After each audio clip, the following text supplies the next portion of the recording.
social media to build an international audiences?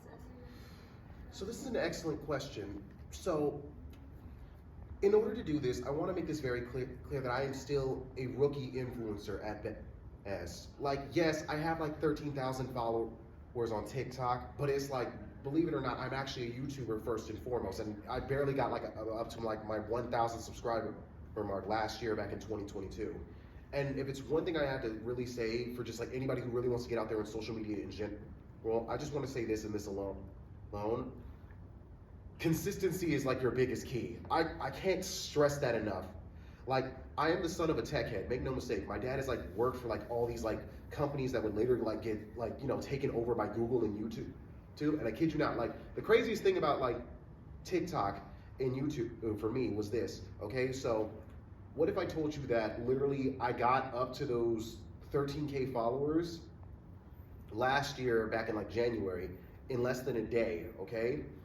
It took me only like 2 years to get up to that time frame, whereas I started my YouTube channel back in 2017, and then later down the road, like 5-6 months after I hit like 10K on TikTok, that's when I finally got up to my 1,000 subscriber mark. I was still making like decent numbers and whatnot. I think the real difference was that this is just like how I do things is one thing, but my dad did help me out with this because I didn't know how TikTok worked at all. Like, it was like bits and pieces here and there. I was just like, okay, I'm so confused as to like what classifies as viral, because on one end I'll have like videos that have like 60, 45, 72K views and whatnot, but then it's like, you know, you look at the like count, it's like, okay, only like 2,500, 3,500 likes. I'm just like, okay, this is extremely weird. I don't know how this app works and everything. And, you know, I'm talking about this with my dad, and he's just sitting here like, Anthony, how do you get viral on YouTube? I'm like, oh, literally it's just views. Everything else is just an extra bonus. Before I can even finish that sentence, my brain instantly goes off, and it's like, oh wow, I've basically been doing the whole thing the whole time. He's just like, yeah, you've been doing the whole thing, you just didn't know it.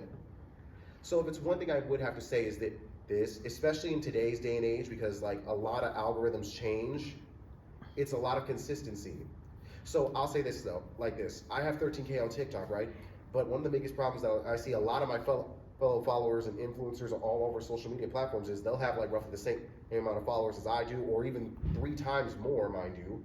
And you know, their videos, much like mine, will only get like a couple hundred views. Some will be even lucky to touch 1,000 views. And I'll admit, it's frustrating, but if it's one thing I've sat there and told them was consistency. Don't stop posting your videos. You don't have to change up your content. That's only if you want to, and you just want to try something different. Don't do it because, oh, you got to hit the next best thing and whatnot. Now, I get it, because a lot of content creators and social media influencers, like, you know, strive off of that because it's their whole bread and butter. But the key thing is that most people won't tell you about is most of those social media influencers are kids with a budget. You know, mommy and daddy's money, or they got a trust fund built for them, or they've got like several businesses on the side. So really, it's just like this is a side hobby for them, or a side gig, which is, you know, no shame or shade on them whatsoever. But I will say is that there's nothing wrong with increasing your platform and doing whatever you can. Case in point, when I first started my YouTube channel and my whole social media career, I did start off as like a gaming YouTuber. You can still see like some of my gaming YouTube videos from like back in the day, because I used to do like a whole lot of Overwatch videos and whatnot with my friends. And you know, eventually as time passed on, it just got a little bit tiring and whatnot. And this like felt like I wasn't going anywhere. Then during the midst of the pandemic, while I was still working my 9 to 5, that's when I literally discovered the basic of it, and I decided, you know what, why don't I do something a bit different? Right? And then that's when I changed my whole narrative to voice acting. Of course, keep in mind, this was all after I went to Stockton Con back in 2018, and I met Veronica Taylor, who was the voice actress for Ash Ketchum in the first 8 years of Pokemon. So that was actually something, and yes, I did get her to sign my copies of Pokemon. I had to make sure she signed at least a couple copies of the games. But, you know, she introduced me to this one website called castingcallclub.com. That's where she started her voice acting career. And one of the many things that kind of irked me about it was that literally I just kept on like trying to audition after audition. Felt like I was getting nowhere because I never got any callbacks. This one time I did get shortlisted, and trust me, I was like, oh sweet, I'm shortlisted. Did fingers crossed I get this part. Next thing you know, I was basically like a hop, skip, and a jump, and then boom, I got outclassed by this one person who's done like multiple shows for Funimation. And you know, the role I was going for was just for like a side character. It was a paid gig, but the character I was doing was just like unpaid. But you know, just like getting that experience and everything would have been dope. But then only to find out I got outclassed by somebody who does Funimation. And in the back of my head, I'm just like, okay, hold on. You are literally there with like the world's biggest anime company that drops like the newest animations out there and everything. Whenever there's a new series out, they'll call you, whether it's to play a background character, one of the main characters and all that. Why are you even here? Why is this even a discussion? Why am I getting side-listed? But eventually, I just sat there and said, okay, screw it all. If I'm not getting picked, I'll pick myself.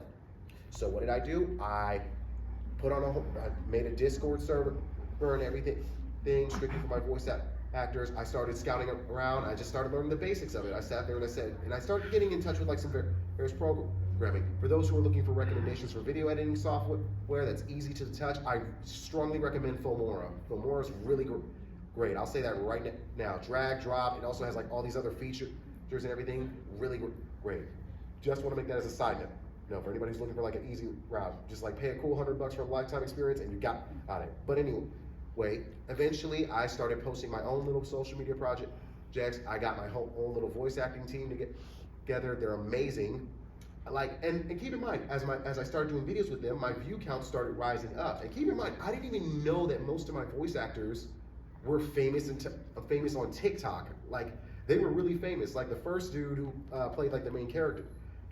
For those who are familiar with the popular game Doki Doki Literature Club, I have a series called Doki Doki Dub. It's where we basically dub DDLC mods, just for like the comical sketch of it and whatnot, right?